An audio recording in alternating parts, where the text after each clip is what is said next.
What's up everybody, another beautiful day in Azeroth, and here's how to defeat Mythic Silken Court in Nerub'ar Palace. Quick shout out to Avocado and the Raid Leader Exchange Discord for help with the strats, and Floopsy for the footage. Setup wise, you want 2 tanks, 4 healers, and 12 DPS. On Mythic, players standing near a noob or Skeinspinner will mark them for the rest of the fight, red for a noob and blue for Skein. If a blue and red player hug, they die. On top of this, players also drop a mote when hit by certain boss mechanics like Venomous Rain. Red team needs to soak blue motes and vice versa. Each mote debuffs the player with a stacking dot, and if it reaches 4 stacks, you die. And these motes detonate after being on the ground for 20 seconds, giving each player a stack, which subsequently will kill anyone currently at 3 stacks. Now, due to this mechanic, a very scripted dance is required with pretty much every single movement mapped out.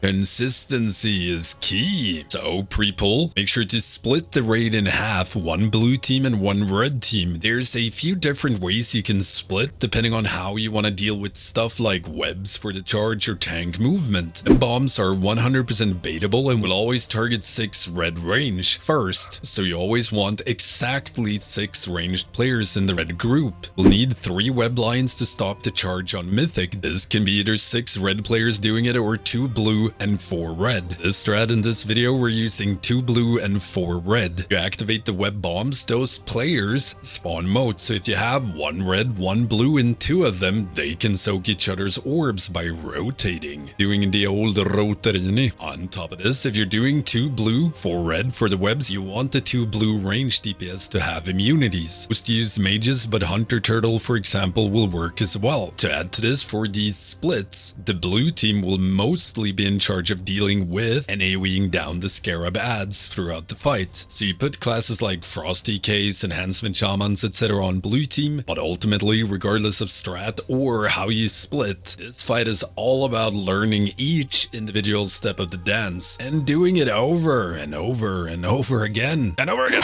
Lastly, before you break down the fight, assign 3 of the red range DPS to bait web bombs in a line in the middle of the room, and the rest of red range baits their web bombs away near the wall behind boss. And you can do the old gate and bait if you wanna. And with that said, let's break down the encounter. Now on pole, you need to get inside the boss's circle as soon as possible. If you're too slow, you don't get marked and you're gonna be permanently dead. So if you don't get a mark, you were too slow. There's no bug, you cannot follow their cast, you were too slow. Get on in there. As soon as marks go out, keep bosses separated until after the first frontal. A noob will always target a blue player with their frontal, and Skeinspinner will always aim towards a red player. Blue team baits first frontal either towards the middle of the room or wall as a group. Dodge, then move a noob to Skeinspinner. Red range move into position to bait web bombs, and blue web teams, if any, moves out into position to spawn and soak motes. And as soon as the web bombs spawn, you get your first Venomous Rain. Everyone spawns a mote, and if you overlap circles, you will spawn 2 motes. This fight is all about being consistent, so always spread to the same locations, pull after pull for every Venomous Rain, or well, every mechanic. Raid rotates clockwise to pick up each other's motes. If you want to, you can pre-assign who soaks what player's mote to make it easier. If anyone for whatever reason spawns a double mote, it is extremely important to call this on voice, as it is almost impossible to tell just by looking at them. Shortly after the motes go out, Scarab spawn. You want to grip, knock, etc. to stack them on top of bosses, then stun and cleave them down. Cast a new frontal aimed at a blue marked player, and then it's time for the first charge. So following the frontal, all web teams should activate their web bombs and do a 180, soaking each other's orbs, and then do the old stretcheroo with the webs. Red players that aren't doing webs needs to be extremely mindful of where the web line players are, so they don't accidentally kill each other, as one of the web lines will be right next to boss, so that a noob's charge ends where everyone is waiting on top of Skein. Following the damage amp phase, you get a Venomous Rain, and then do another clockwise rotation and soak each other's orbs. And pay close attention to where Skeinspinner jumps. Now there's no way to control where Skein jumps, it's random between a few predetermined locations. For this one, there's only 2 locations. Regardless, you kinda deal with it the same way, which is pretty much replicating what you did on and pull. So keep bosses separated until a noob's first frontal go off aimed at a blue player. And you want to stack bosses and spread for Venomous Rain, and a noob's second frontal and red range get in position to bait web bombs. For this, the two blue web players out in range needs to immune their Venomous Rain and potentially sit in their immune until the frontal cone is done, if it happens to target them. Meaning the rain means no mote spawn, which is what you want since you get new web bombs right after this, so red range can't really run and soak the mote, so immune away. Red range web DPS can also immune if possible to make it easier. Then raid does a clockwise rotation, soaking orbs, and web teams get into position for charge and activates web bombs. And the damage amp ends, move a noob to the middle of the room, and it's time for first intermission. Cue the picture. During this intermission, the web patterns for the cones is always the same, and anytime raid takes damage from Entropic Barrage, they spawn motes. So for the first pattern, red team drops motes in a slice to the left of cross mark, blue left of square mark, and you want to keep one of the ranged web teams out with one red and one blue DPS so they can soak each other's motes and do their own thing, since none of the raid movements apply to them. Make sure each team spawns all or most of their motes inside the same slice without stacking any of these. So it's important you spread inside the slice, tanks front, melee mid, and range back. And as soon as the mote spawns, raid moves counterclockwise. Stop right before the mote slice and wait for the cone to go off before soaking. There's really no reason to min-max how fast you soak. For the second pattern, red drops in a slice to the left of cross mark and move counterclockwise. Stop before the motes and wait for cone, soak, and move into position for the third set of motes. For this, red team drops 2 slices to the left of cross and blue 2 slices to the left of square, then rotate counterclockwise for motes. At this point in the fight, you might need to stop DPS a bit so you don't push boss too early, so you have time to soak the fourth set of motes. And for that set, you spawn them in the slice you ended in. Rotate and push boss into phase 2. And then, at the start of phase 2, blue team baits a noob frontal like start of phase 1, then position so red and blue are on opposite sides of bosses. Web Vortex. On Mythic, boss pulls one team at a time and you spawn motes at the location you're gripped from. And how you deal with this is whichever team gets gripped first runs out left and right around boss, breaking their webs and getting into position to soak the other team's mote. And the second team to get gripped runs straight through boss. So you need to split red and blue teams into half that runs either left or right when they get gripped. So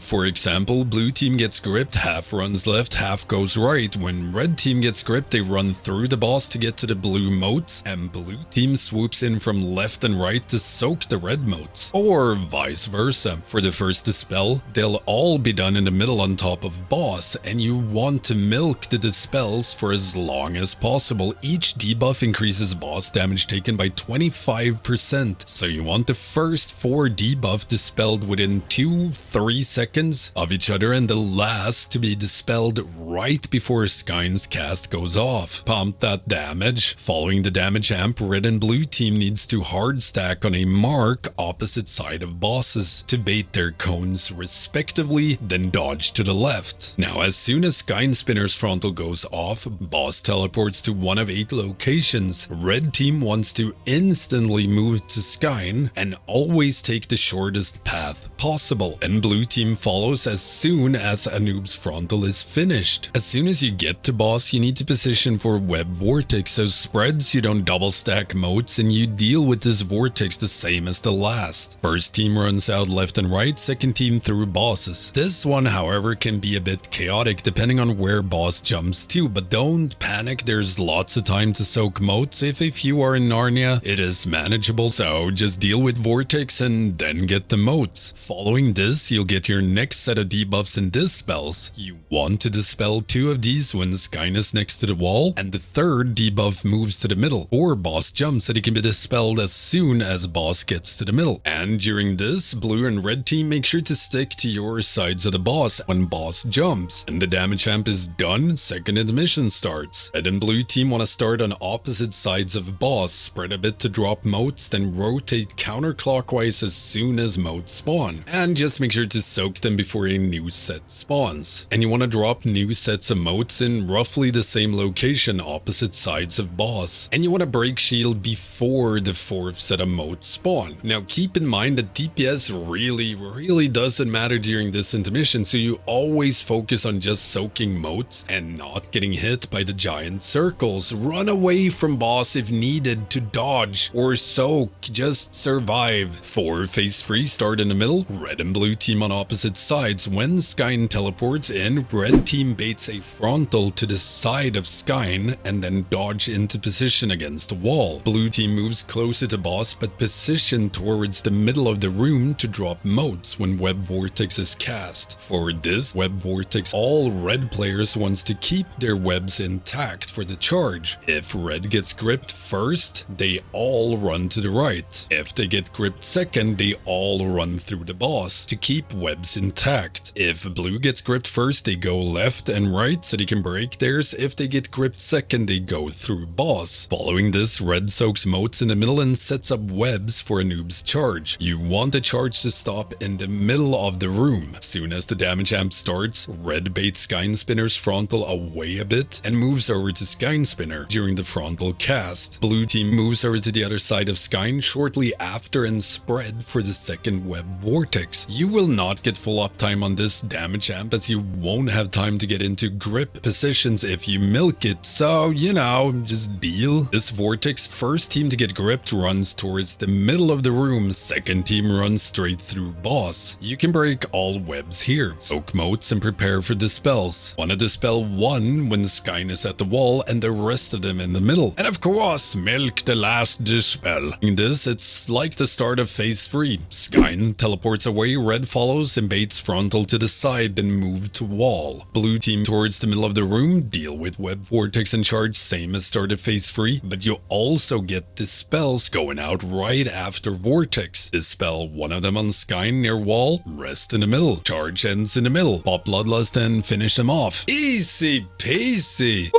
Nothing could be simpler. And that's pretty much it for this ultra short TLDR quick guide of Mythic Silken Court. If you have any questions at all, hit me up in the comments. Check out my Patreon, Twitch sub, or YouTube membership if you want to help support the channel. You also gain access to the Stankie Discord. You can get shoutouts and videos, and it's the fastest way to get a hold of me. And don't forget the usual stuff, like, comment, subscribe, slap that notification bell. Thank you all for watching.